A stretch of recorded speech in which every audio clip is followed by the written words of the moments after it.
To Dallas, status quo potentially. You mentioned Lamar.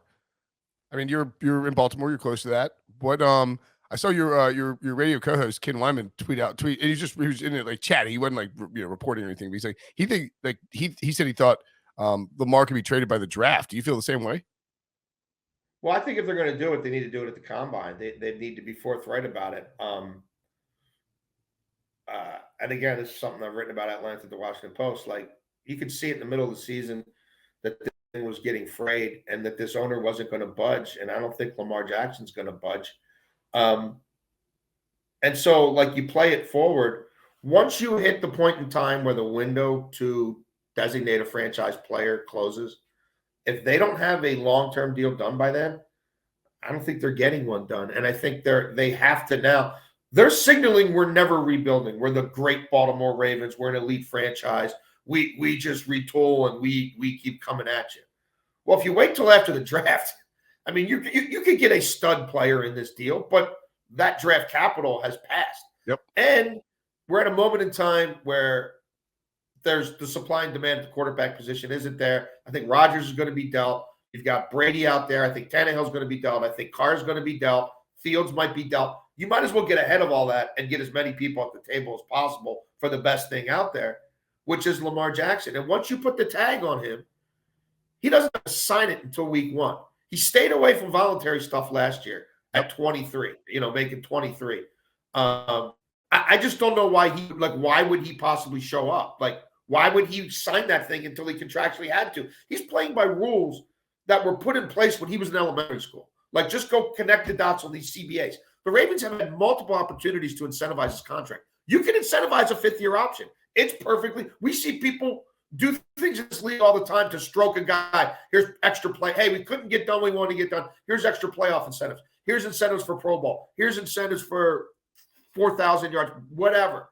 They could have sweetened the pot for him. They never did. So I don't see him doing them any favors. Oh, and like I mentioned, they need an offensive coordinator. So they're going to hire an offensive coordinator knowing – we're going to be running a bastardized version all year because Lamar's going to sign before week 1 and then play by week 2 or 3. Like, I mean, that's just for years. They've had years to sign this kid. Like, no, it's over. And if you're going to trade him, you need to come to that realization quickly. And then you need to, even if he's on the exclusive rights tag, you just give him permission. Hey, we're not going after any tampering. If you get what you can get. And then you're looking at the teams who are left at the altar for Deshaun Watson. What's changed for the Atlanta Falcons? What's changed for the Carolina Panthers? How are they any? Like, you could sell me Ritter a little bit, I guess, if you really wanted to. But Arthur Blank ain't selling tickets with Desmond Ritter's jersey on. Like, Arthur Blank ain't selling tickets, period, really, lately. Like, all it takes is one of those guys to say, like, okay, the Ravens have a secondary fetish. All they want is corners and safeties. Okay, we'll give you Terrell or we'll give you J.C. Horn. You got the 8th pick or the 9th pick. You got a future 1, maybe a future 2. Like, I can see the Ravens looking at Grady Jarrett at the end of his career saying, why don't you he's our new Calais Campbell. Throw him in here. We need an old head in our D-line room. Somebody we can put on a rotation, get us some interior pressure. And they're going to try to beat you 16-15 every week. Like, that's what I think it's going to be. I mean, it's crazy. It's just crazy that it's like, do you think this is because is it because Lamar doesn't have an agent and that just makes it more difficult? No. Is it the Deshaun Watson stuff? Like, what's the? I think. Look, do I think this would have been done when Josh Allen got done if he had an agent? Yes, because that agent would have not let him go to any team active. Like, it would have come to a head then, and Bisciotti maybe would have bit the bullet then. Although they were nowhere close to giving him Josh Allen. And even after Allen got Josh Allen at 43, I continue to hear these guys were more at 33, 35. But could an agent have forced the specter of we're wrecking your season, like, to get Bisciotti there? Maybe. But that didn't happen. And now he's bet on himself, and he's in a position where, again, it's going to be 45, 44, whatever it is this year. And you know what 20% on top of that is after that. So, like, do the Ravens want to give him the 23 this year, the 44, and then the 60? Just do the math. That's 130 for 3, basically fully guaranteed with rolling guarantees. And he's still walking out your door at, what, 28? Yeah. Like, so he did what no agent would let him do. He played out the rookie contract. An agent's not going to let you do that because, A, they're worried about being fired all the time. B, they put a lot of their money into getting you ready for the combine, which they want back. And C, like, that's how they negotiate. Well, I did this big deal. I did that big deal. At a certain point in time, they're not going to tell you, yeah, kid, stick to your guns. You've got bigger balls than me. They're going to say, you really should take this. You really should take this. You really should take this. Because that's how they get paid. Yeah, an agent doesn't get paid by you like grinding out franchise tags. Like they don't want the cut of the franchise tag every like year. They want that huge cut of the full contract coming to them guaranteed over the course of X number of years. Yes. So you think? I mean, what percentage chance do you think he gets traded? I mean, to me, it's far and away the most likely outcome. Wow. I mean, you are right. Like the suitors are there. The Panthers and the Falcons are. I mean, David Tepper, like one, he's got his wife. I mean, not that there's anything wrong with having your wife. This is not a feminist statement. This is a David Tepper statement. But it's like you really thought your wife needed to be on the coaching searching committee. You're so the GM was telling it's gonna be a very small group of people. Then it's like his wife's on there and she's not trained for. Like it feels like the Panthers are primed to do something stupid and give up more than what the Ravens should probably get for Lamar. Well, yeah. I mean, look, do I think the Ravens are going to like blow away the Russell Wilson deal? Like, maybe not because of what you're going to have to pay this kid. But I also think the Ravens will be at the end of the day rational enough to say like him playing out that franchise tag will really like. They've got to be smart enough to see, okay, we run the risk of him getting hurt again. Like somebody's still going to probably pay him. We get less for him.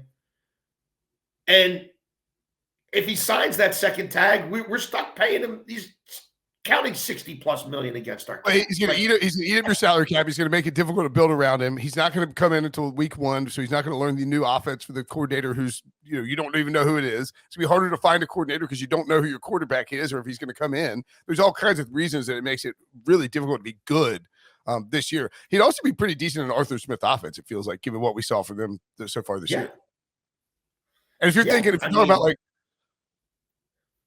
if you're talking like, we saw it with the Deshaun stuff. The Panthers and the Falcons both were like, "Oh, we want this guy." We also like, "Oh my god, you don't want the guy in your division too." Like when you get two division rivals competing for the same quarterback in the same trademark, it tends to crank it up pretty good. And they were willing to do that for a sexual predator. Now they weren't willing to do what Haslam did, but they were in the ballpark. There were various points in times where they felt like either one of them was the quiet clubhouse leader until Haslam blew it through the roof. And maybe Lamar doesn't beat Watson's deal in some ways, but like there's a creative deal to be done. I'm not sure it happens here because there's just been too much back and forth and this and that. And but he has not, from everything I've been told, been willing to do a short-term deal. Now, maybe he will at some point this year, in the next couple of weeks.